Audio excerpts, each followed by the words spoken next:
Will you accept the election results of 2024 no matter what happens, Senator? No matter what happens? No, if it's an unfair election, I think it's going to be contested by either side. Senator, no matter who wins. I think you're asking the wrong person. The Democrats are the ones that have opposed every Republican victory since 2000. Every single one. It's Hillary Clinton. No Democrat has refused to concede. Hillary Clinton conceded. Senator, will you accept the election results? Hillary Clinton said the election was stolen from her and that Trump was illegitimate. Kamala Harris agreed. Senator, we have Democrats now. That's NBC journalist and woman with uncanny valley eyes, Kristen Welker, asking her go-to gotcha question of Marco Rubio. Stay tuned because things get so heated that NBC abruptly ends the interview. Welcome to Nerk News. I'm Nerkish, and you've got to love the left's definition of concede. You know, Trump was branded an election denier because he stepped aside but voiced concerns about election integrity. Meanwhile, Democrats like Hillary Clinton are viewed as humble champions of democracy, despite constantly blaming her election loss on Russian interference and outside conspirators. I believe he knows he's an illegitimate president. He knows that there were a bunch of different reasons why the election turned out the way it did. What do you make of that? Well, I think three things. First, I do think that he knows that he's an illegitimate president. And because of that, he's very insecure about it. I've been telling candidates who have come to see me, you can run the best campaign, you can even become the nominee, and you can have the election stolen from you.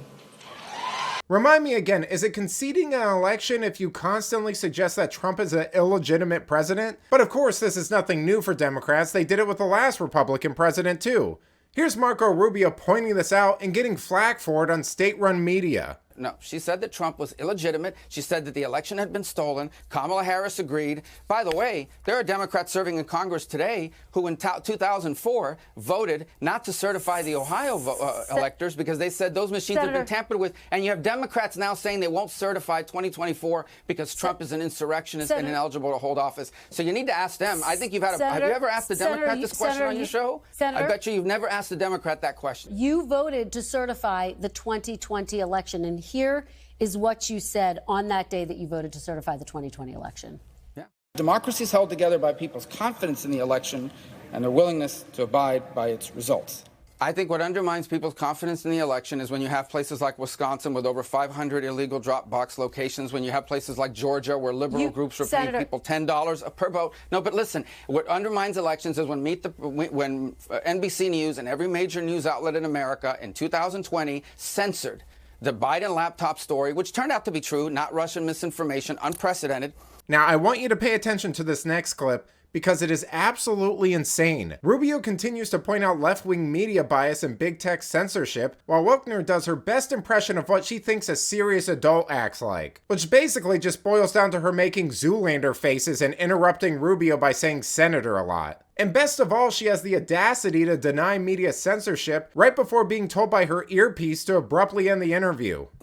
People look at all this. They look at what happened in Arizona, 200,000 ballots that had the signatures didn't match. People will lose confidence, and it opens the door to this. I have to jump in here. Senator, you voted to certify the election, and because at that stage in the process, you have no options. Senator, you voted to certify the election. Nothing has been censored on this program. Hillary Clinton did you guys cover the laptop for Joe Biden in 2020? Absolutely, we covered the laptop. It was bad. You couldn't even talk about it in social media. Chris Krebs, the top election official, you couldn't talk about it in social media. It'd be deplatformed.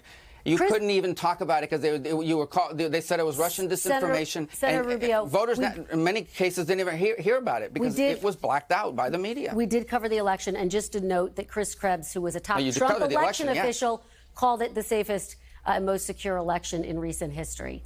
Senator Rubio, we are out of time.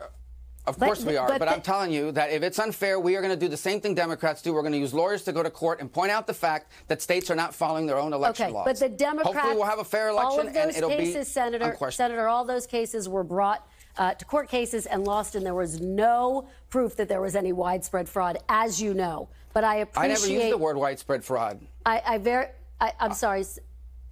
All right, Senator Rubio, thank you very much. I appreciate your time this morning. You know, every time I watch mainstream news, it feels like I'm watching kids play pretend and interview adults. That's the level of depth and emotional immaturity presented on these major news networks. I mean, they really are just Democrat mouthpieces at this point. They ask the same exact questions and push the same exact narrative and lies every single interview. I'd rather watch AI or one of the hacks from The View do this job, because at least then I wouldn't have to endure this ridiculous stoic Walter Cronkite newsman persona they all do. But let me know what you think. Do Democrats really accept election results? Let me know in the comments, and if you enjoyed this video, please give it a like and subscribe to the channel. This stuff really does help us out. Until then, this has been Nerk News. Thanks for watching. Bye!